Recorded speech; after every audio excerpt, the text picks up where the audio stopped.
Newly notified Form 26AS. All department related information in one form now.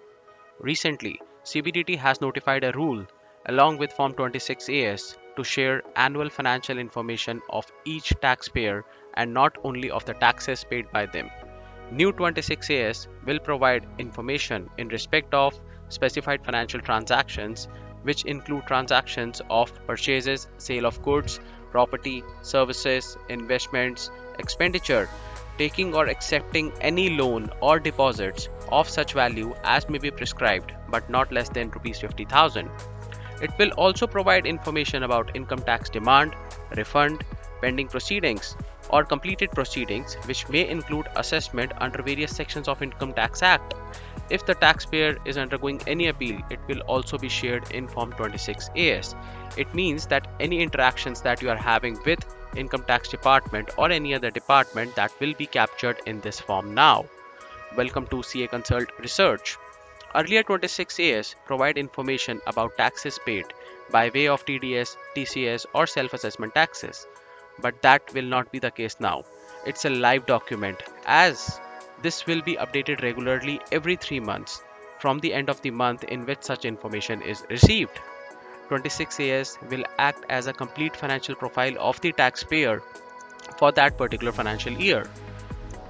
Now, the question comes, what information will be available in new 26AS? Central Board of Direct Taxes has also empowered and authorized DG Systems or any other officer to upload below information in Form 26AS. Information received from any other officer, authority under any law. It will include adverse actions under any law such as customs, GST, Benami law, or any other law that is for the timing being in force. Information about turnover, import, export, etc. This will enable income tax authorities to have access to such information and it will not remain only with the taxpayer. Information received from any other country under any treaty or exchange of information about income or assets of the taxpayer located outside India. And finally, information about your contact details like mobile number, email ID or Aadhaar number.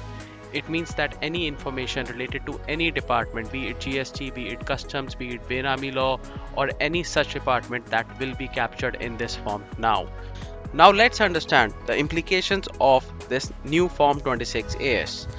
While carrying out a due diligence of a person or a corporate, banks or any other authority will now ask for Form 26AS to ensure that there are not any major issues about such person or corporate and he holds the good profile.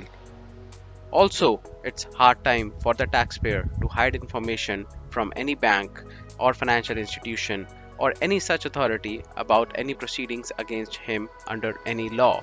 I repeat, under any law, because now the taxpayer could not escape any information from other authorities. This was the CA Consult Research. Please like, share and subscribe to our channel below. Thank you, stay safe and healthy.